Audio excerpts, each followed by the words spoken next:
অনেকেই বলতে শুনছি যে আমাদের সবার প্রিয় নায়ক সালমান শাহ, যিনি ২৯ বছর আগে মারা গেছেন, কিন্তু উনি এত ভালো আর্টিস্ট ছিলেন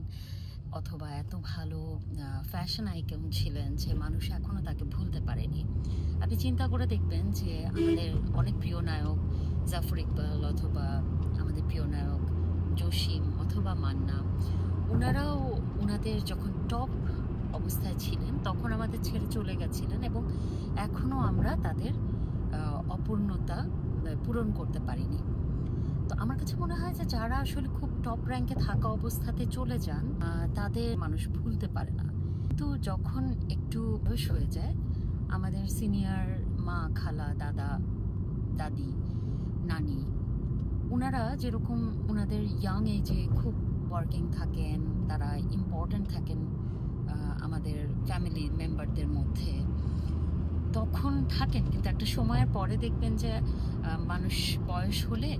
উনি অনেক বাচ্চাদের মতো কাজ করেন বা বাচ্চাদের মতো কথা বলেন। আমরা কিন্তু এটাকে কনসিডার করি কারণ তার বয়স হয়েছে, সেই কাজটা করতেই পারে। আমি আজকে আপনাদের এই কথাটা বলছি কারণ আমাদের খুবই প্রিয় একজন নায়িকা নূতন, উনার ইয়াং এজে অসম্ভব ভালো ভালো কাজ করেছেন, কিন্তু উনি খুব সত্যি একটা কথা বলেছেন যে উনি বেস মেকআপ দিতে পছন্দ করেন না, কিন্তু উনার স্কিন যেহেতু ভালো এবং উনার গায়ের রং যেহেতু সুন্দর, সো উনি ব্লাশন এবং কাজল। এইটাকে নিয়ে সবাই যেভাবে করে ট্রল করছে, সেটাতে আমার মনে হচ্ছে যে আসলে যদি আমি যে নায়কগুলোর নাম বললাম বা যেই অভিনেত্রী ইভেন, তারা যদি ওই টপ র্যাঙ্ক থাকা অবস্থায় নিজেদের কাজ ছেড়ে না দিত বা আমাদের ছেড়ে না চলে যেত, এই বয়সে এসে তারা এমন কিছু একটা বলতো বা আমরা খুব সহজে এখন যে সোশ্যাল মিডিয়াতে গত 12-15 বছর ধরে ইজিলি ভাইরাল হওয়ার জন্য উল্টাপাল্টা কাজ করে যারা ভাইরাল হয়ে সেলিব্রিটি হচ্ছে, তাদের সাথে এই হার্ড ওয়ার্কিং মানুষগুলো যারা আমরা আমাদের কাজগুলো শুরু করেছি, সেলিব্রিটি হয়েছি, যখন ভাইরাল হয়ে সেলিব্রিটি হয়নি, হার্ড ওয়ার্ক করেছি, তাদের সাথে আমরা মিলিয়ে ফেলছি। দেখুন, দেশের বাইরে, সেটা যদি আপনি হলিউড বলেন, বলিউড বলেন, যে কোনো জায়গায় বলেন, যে কোনো দেশে বলেন, তাদের কিন্তু একটা স্ট্রং পিআর টিম থাকে, যে কোনো সেলিব্রিটির পিছনে একটা এজেন্সি থাকে। তারা ডিসাইড করে যে কোন কথাটা বলবে, কোন কথাটা বলবে না এই সেলিব্রিটিরা, অথবা মিডিয়া কোন জিনিসটাকে আমাদের সামনে আনতে পারবে না। আমাদের দেশে কিন্তু সেরকম কিছু নাই। আর যারাও আছে তাদেরও আসলে তারা সবাই ওই ক্লিক বেইটের ধান্দা যেটাকে বলে সেটাতেই আছে, সোশ্যাল মিডিয়া বা মেইন স্ট্রিম মিডিয়াও কিন্তু সেটা। তো আমাদের আসলে কনসিডার করা উচিত যারা আমাদের সিনিয়র,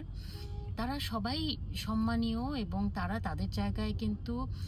তাদের ফুড স্টেপ স্ট্রংলি রেখেছে বলেই আজকে এখানে তারা এসে পৌঁছেছেন। তো আমার কথা হচ্ছে গিয়ে, প্লিজ ক্লিকবেইটের জন্য আপনারা এসব সম্মানীয় ব্যক্তিদেরকে প্লিজ ছোট করবেন না, কারণ তারা তাদের ফুড স্টেপটা রেখেছে বলেই কিন্তু আজকে আমাদের কাজের রাস্তাটা এত স্মুথ হয়েছে। তাদের সময় এত সহজ কিছু কিন্তু ছিল না, যার কারণে আমরা তাদের এই যে কঠিন রাস্তাটা পার করে এসে নিজেদেরকে প্রমাণ দিয়ে, অভিনয়ের মাধ্যমে হোক, কাজের মাধ্যমে হোক, ফ্যামিলি, সোসাইটিকে ফেস করে প্রমাণ দিয়ে এখানে এসেছে বলে কিন্তু এই স্মুথ রাস্তাটিতে আমরা ফুটস্টেপ রাখতে পারছি। সোশ্যাল মিডিয়া আমাদেরকে বা মিডিয়া আমাদেরকে অনেক ভুল ভ্রান্তি দেখাবে, জানাবে, কিন্তু এটা কিন্তু আমাদের দায়িত্ব যে